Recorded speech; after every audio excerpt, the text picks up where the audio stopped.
साम वन्दितु सौवसिद्धे धुवमचलमणोवमं गतिं पते गोचामि समयपाहुण मिनमो सुध केवली वणिदम् नमः समयसाराय स्वानुभूत्या चकासते चित्स्वभावाय भावाय सर्वभावांतरचिने।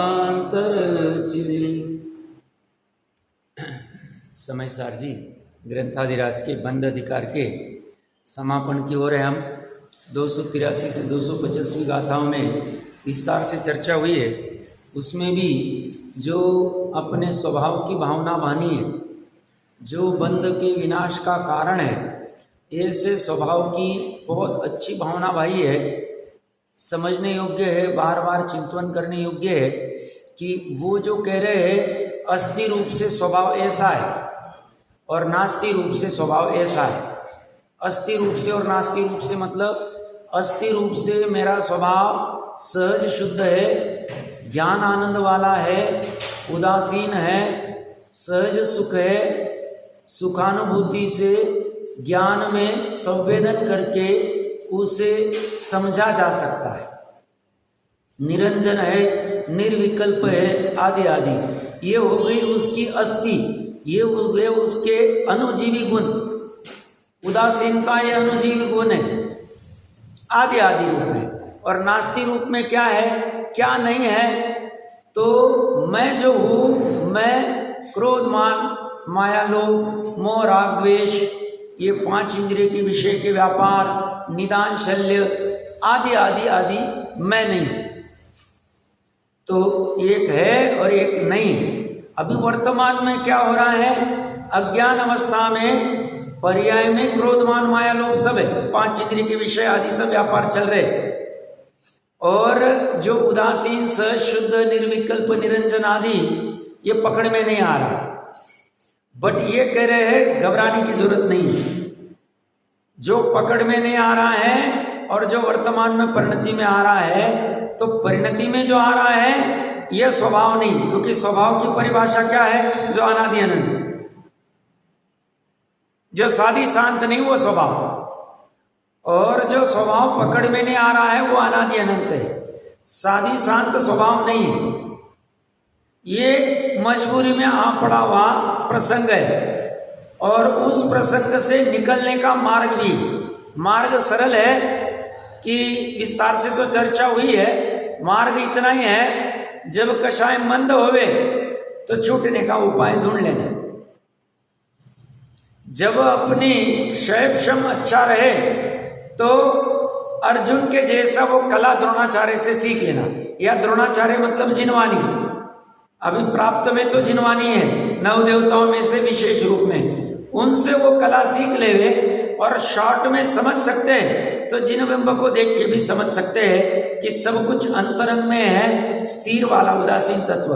तो वो कहते हैं ये जैसे ही हम स्वभाव, ये क्रोध आदि को हम स्वभाव मानना छोड़ देवे और उससे रहित उदासीन निर्विकल्प आदि को समझ लेवे और उसमें अपने उपयोग को लेके जावे, स्थिर करे, उपयोग को उस रूप भर देवे, तो कहते हैं ये जो विकार है क्रोध आदि वाले ये रहेंगे नहीं। और अनुभूति में ऐसा आएगा कि मैं सहज शुद्ध ज्ञान आनंद आदि आदि वाला हूं, मैं क्रोधमान हूं, ऐसा आता ही नहीं।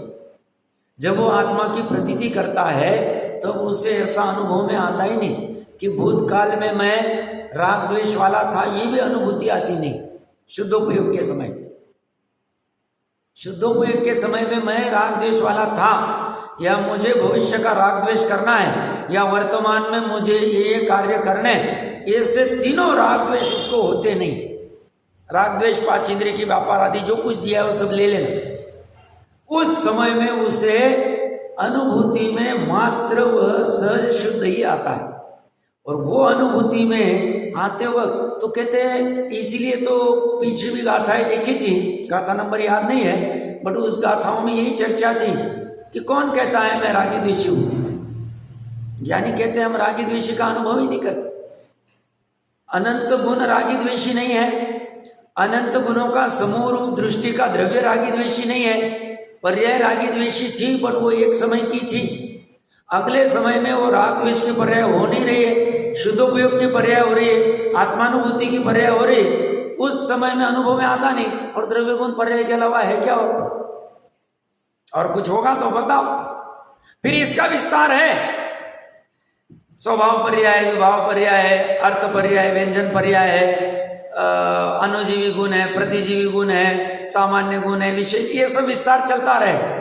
ज्ञान गुण की इतनी पर्याय है, सदर्शन गुण की इतनी है, वो तो गुणों में और पर्याय में विस्तार चलेगा, दृष्टि के द्रव्य में विस्तार नहीं होगा। प्रमाण के द्रव्य में विस्तार होगा, क्योंकि प्रमाण के द्रव्य में पर्याय भी है और गुण भी। गुण अनंत है, पर्याय अनंत है। समझने के लिए विस्तार होगा, अनुभव के लिए विस्तार नहीं होगा। अनुभव तो सामान्य का किया जाएगा, प्रतीति सामान्य की जाएगी, और बट प्रतीति आने के पूर्व में उसकी पूरी स्टडी होगी। और स्टडी करना मतलब ये जो अभी चर्चा चल रही, ज्ञान गुण कैसा है, सुख गुण कैसा है, मिथ्या पर्याय कैसी, एकत्व का व्यवसाय कैसा है, और स्वभाव से कैसा है, ये सब करना, ये जो उदासीन आदि है, ये भी पूरा द्रव्य नहीं है, प्रमाण का द्रव्य नहीं। मतलब निर्विकल्प, निरंजन, ज्ञानानंद, ये सहज शुद्ध, सहज सुख, सहज आनंद, ये जो है यह अंश है अपनी पूरी आत्मा। इसके अलावा भी पर्याय आदि भी है, वो एक समय सहज शुद्ध आदि जो ये चर्चा कर रहे हैं, अनादि निधन स्वभाव की बात कर रहे हैं, तो अंश अंश से जान रहे, और फिर फाइनल होगा कि अभी लक्ष्य इसी का करना चाहिए, या तो बाहर से कुछ मिलता नहीं, तो श्रद्धा में ऐसी प्रतीति निचली भूमिका में ही आ जाती।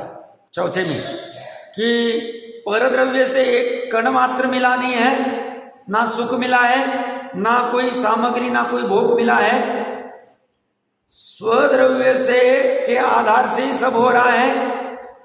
और पर्याय में जो था वो भ्रम, बस उस भ्रम को हटाया, वो पर्दा हटा और ज्ञान और आनंद का सागर सामने खड़ा हो।